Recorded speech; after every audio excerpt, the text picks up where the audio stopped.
ಕಾರಲ್ಲಿ ಡಾಕ್ಯುಮೆಂಟ್ಗಳನ್ನೆಲ್ಲ ಎತ್ಕೊಂಡೋಗಿ ಅವ್ರ ಮನೇಲಿ ಇಟ್ಕೊಂಡ್ಬಿಟ್ಟವ್ರೆ. ಕಾರ ಒಳಗಡೆ ಇದ್ದಿದ್ದು ಡಾಕ್ಯುಮೆಂಟ್ಗಳನ್ನೆಲ್ಲ. ಯಾರಪ್ಪನ ಸೊತ್ತು ಅಂತ. ಈ ಕಾರ್ ಯಾಕೆ ವಿಡಿಯೋ ತೆಗಿತಾ ಇದ್ದೀನಿ ಅಂದರೆ ಇದರಿಂದ ಒಂದು ದೊಡ್ಡ ಕಥೆನೇ ಇದೆ. ಅದನ್ನು ಹೇಳ್ತೀನಿ, ಕಾರ್ನ ನೋಡಿಕೊಂಡು ಬನ್ನಿ ಚೆನ್ನಾಗಿ. ಇದು ಯಾರ್ದೋ ದುಡ್ಡು ಎಲ್ಲಮ್ಮನ ಜಾತ್ರೆ ಅಂತಾರೆ ಅಲ್ವಾ, ಆ ಥರ ನನ್ನ ಕತೆ ಹೇಳ್ತೀನಿ. ನನಗೆ ಯಾವ ಥರ ಹಿಂಸೆ ಕೊಡ್ತಾರೆ ಅಂತಬಿಟ್ಟು. ಈ ಅಕ್ಕಪಕ್ಕದ ಮನೆಯವರು ವಿಡಿಯೋ ತೆಗೆಯುವಾಗ ನೋಡ್ತಾ ಇದ್ರು. ಎತ್ಕೊಂಡೋಗಿ ಆಕೆಗೆ ಸುದ್ದಿ ಮುಟ್ಟಿಸೋದಕ್ಕೆ. ಸುದ್ದಿ ಮುಟ್ಟಿಸಿದ್ರಮ್ಮ.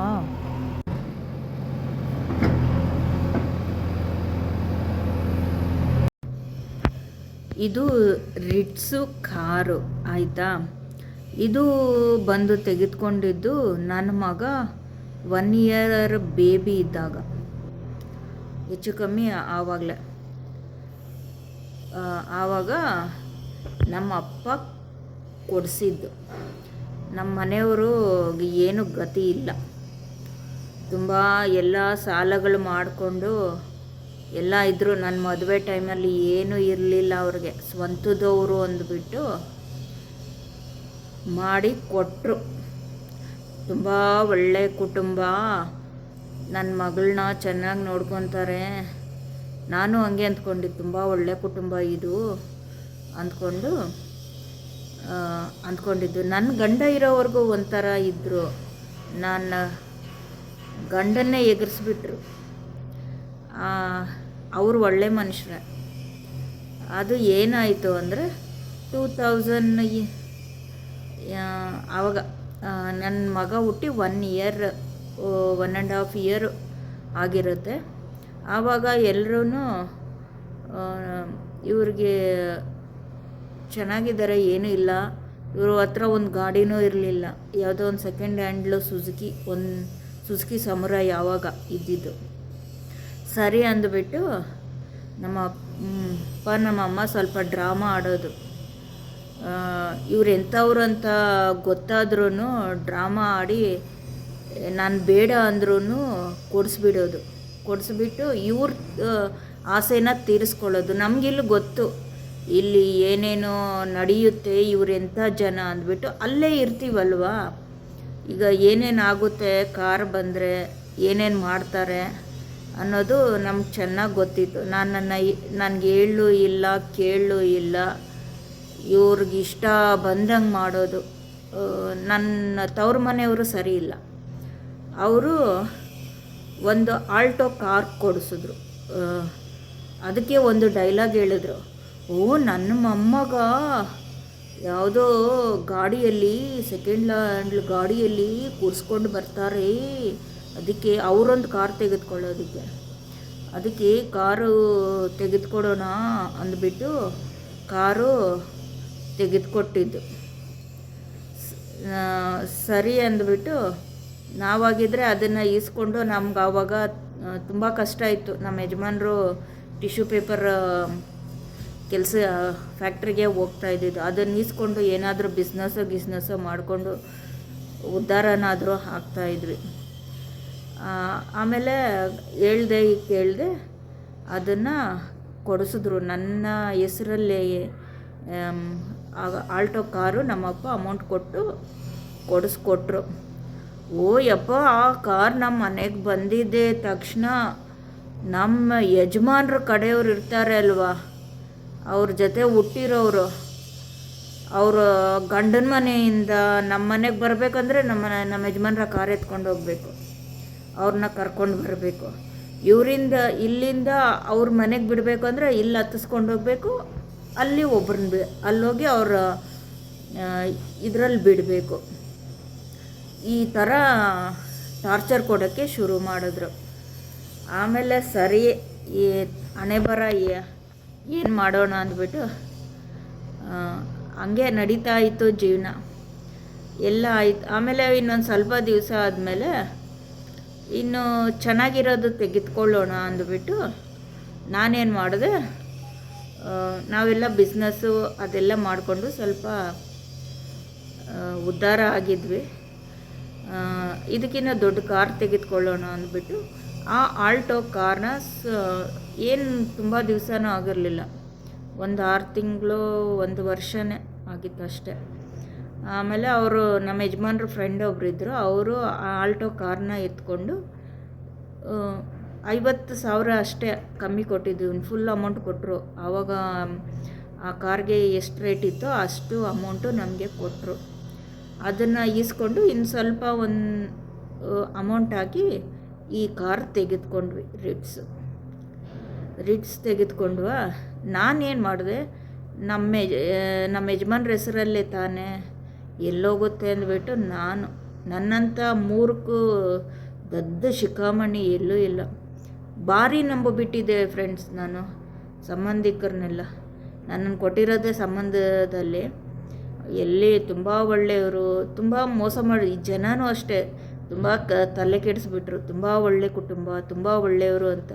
ಅಲ್ಲಿ ಬಂದು ಸೇರಿದ ಮೇಲೇ ಗೊತ್ತಾಗೋದು ಅವ್ರು ಏನು ಎತ್ತ. ಭಾಳವ್ರಿಗೆ ಗೊತ್ತಿರುತ್ತೆ, ಹೇಳೋರ್ಗೆ ಏನು ಹೇಳ್ತಾರೆ. ಆಮೇಲೆ ಈ ರಿಟ್ಸ್ನ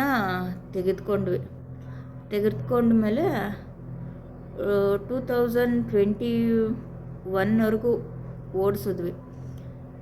2009 2010 ಅದು ತೆಗೆದುಕೊಂಡಿರೋದು ರಿಟ್ಸು ನಾವು. 2021ಗೆ ಬೇರೆ ದೊಡ್ಡ ಕಾರು ತೆಗೆದುಕೊಳ್ಳೋಣ ಅಂದ್ಬಿಟ್ಟು ಇದ್ವಿ. ಆವಾಗೆಲ್ಲ ಕೊರೋನಾ ಟೈಮ್ 2000, ಅದಕ್ಕಿಂತ ಮುಂಚೆನೇ ಅದೆಲ್ಲ ಗಾಡಿ ಎಲ್ಲ ಇದಾಗ್ಬಿಟ್ಟಿತ್ತು, ಓಲ್ಡ್ ಆಗಿಬಿಟ್ಟಿತ್ತು ಎಲ್ಲ ಓಡಿಸಿ. ಸರಿ ದೊಡ್ಡ ಕಾರು ತೆಗೆದುಕೊಳ್ಳೋಣ, ನಾನು ಗೇರ್ ಕಾರು ಕೊಡಿಸ್ತೀನಿ ನಿನಗೆ, ನಾನು ಬೇರೆ ಕಾರ್ ತೆಗೆದುಕೊತೀನಿ ಅಂತ ನಮ್ಮ ಮನೆಯವರು ಹೇಳ್ತಾಯಿದ್ರು. ಆಯಿತು ಅಂದ್ಬಿಟ್ಟು ಇದ್ವಿ. ನಮ್ಮ ಮನೆಯವ್ರಿಗೆ ಅನಾರೋಗ್ಯದ ಸಮಸ್ಯೆ ಬಂತು. ಮನೆಯವರು ನೀನು ಚೆನ್ನಾಗಿ ನೋಡ್ಕೊಳ್ಳಲ್ಲ, ನಾವು ಚೆನ್ನಾಗಿ ನೋಡ್ಕೊತೀವಿ, ಹಾಗೆ ಹೀಗೆ ಅಂದ್ಬಿಟ್ಟು ನನ್ನ ತಲೆ ಕೆಡಿಸ್ಬಿಟ್ಟು ಸರಿ ಅದು ನೋಡ್ಕೊಳ್ಳಿ ಅಂತ ಬಿಟ್ಟಿದ ತಕ್ಷಣ ಎಲ್ಲರೂ ಬಂಡವಾಳಗಳು ನೋಡಬೇಕು. ಅವ್ರ ಬಂಡವಾಳಗಳು ನನಗೆ ಗೊತ್ತಿಲ್ಲ, ಇವರು ಎಲ್ಲಿ ಒಳ್ಳೆಯವರಲ್ವ, ಏನು ಮಾಡ್ತಾರೆ ಒಳ್ಳೆಯವರು ಅಂದ್ಬಿಟ್ಟು ನಾನು ಅವ್ರ ಹೆಸ್ರುಗಳು ತೆಗೆದುಕೊಳ್ತಾ ಇಲ್ಲ. ತೆಗೆದುಕೊಳ್ಳ ಅವ್ರ ಹೆಸ್ರುಗಳು ಅಂದ್ಬಿಟ್ಟು ಬಿಟ್ಟೆ. ಬರ್ತಾರೆ ವಾಸಿ ಎಲ್ಲ ಮಾಡಿಕೊಂಡು ಎಲ್ಲಿಗೋಗ್ತಾರೆ, ಬರ್ತಾರೆ, ಅವರು ಒಳ್ಳೆಯವರು ಅಂತಿದ್ರೆ ಏನೇನು ಮಾಡಿದ್ರು ಗೊತ್ತಾ, ಗಂಡ ಹೆಂಡ್ತಿನೇ ದೂರ ಮಾಡೋದು. ಏಕೆಂದರೆ ಚೆನ್ನಾಗಿ ಸಂಪಾದಿಸಿದ್ವಿ ಅಲ್ವಾ, ದುಡ್ಡೆಲ್ಲ ಅವ್ರ ಕೈಯಲ್ಲಿತ್ತಲ್ವ.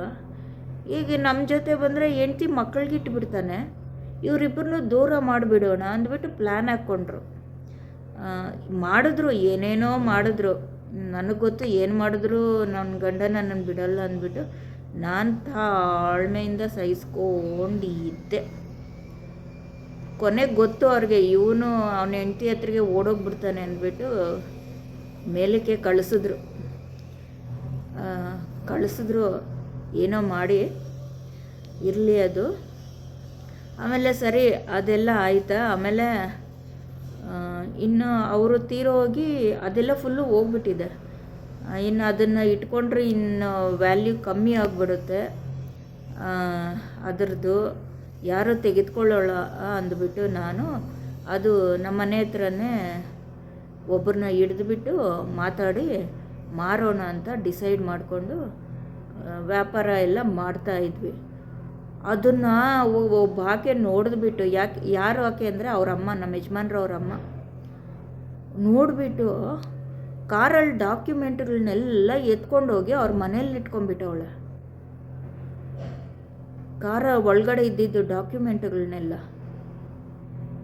ಯಾರಪ್ಪನ ಸೊತ್ತು ಅಂತ ಭಾರೀ ಕಿಲಾಡಿ ಹೆಂಗಸು ಅದು ಎತ್ಕೊಂಡೋಗಿ ಕೇಳೋಕ್ಕೋದ್ರೆ, ನೀನು ನಮ್ಮ ಮನೆ ಒಳಗಡೆ ಬರಬೇಡ, ನೀನು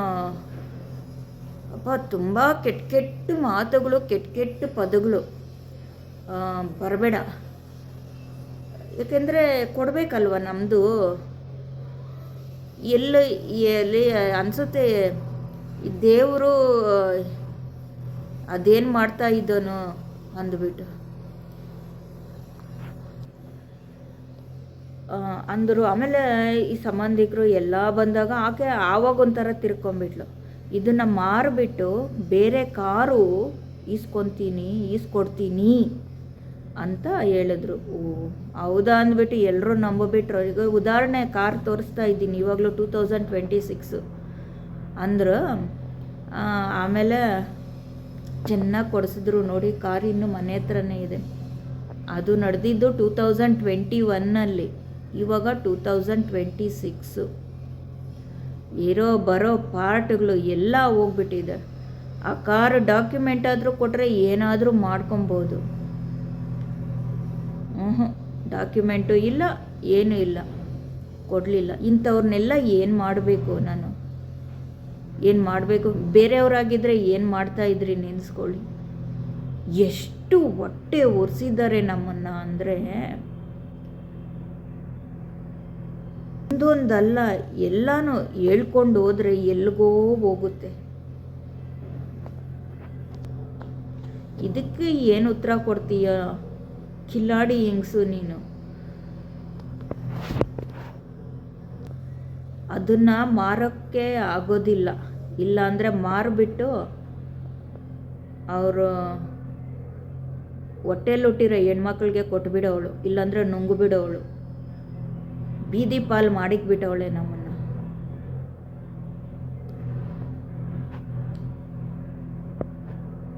ಇಂಥವರೆಲ್ಲ ಇರ್ತಾರಾ ಅಂತೀರಾ? ಅನುಭವಿಸೋರಿಗೆ ಗೊತ್ತು. ನಾವು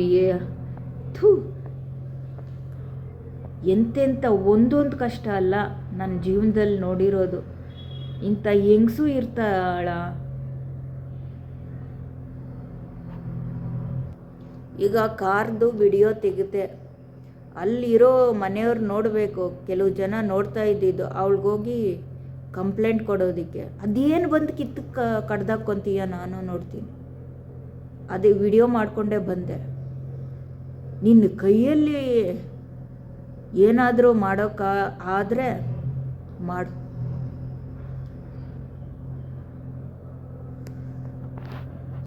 ನನಗಂತೂ ಸಾಕಾಗಿ ಹೋಗ್ಬಿಟ್ಟಿದೆ ಫ್ರೆಂಡ್ಸ್.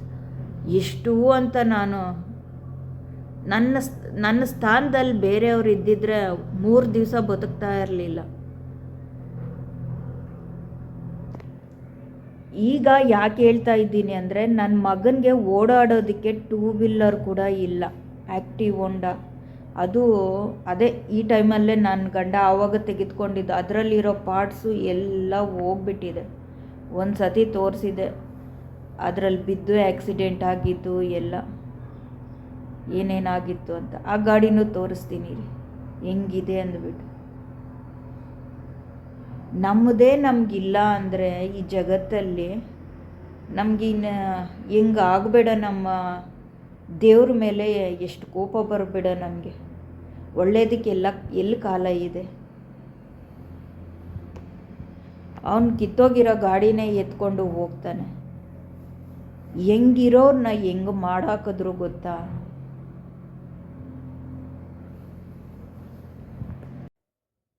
ಇನ್ನೊಂದು ವಿಷಯ ಹೇಳಬೇಕು. ಇದುವರೆಗೂ ಆ ಕಾರ್ ಡಾಕ್ಯುಮೆಂಟ್ಸು ನನಗೆ ಕೊಟ್ಟಿಲ್ಲ.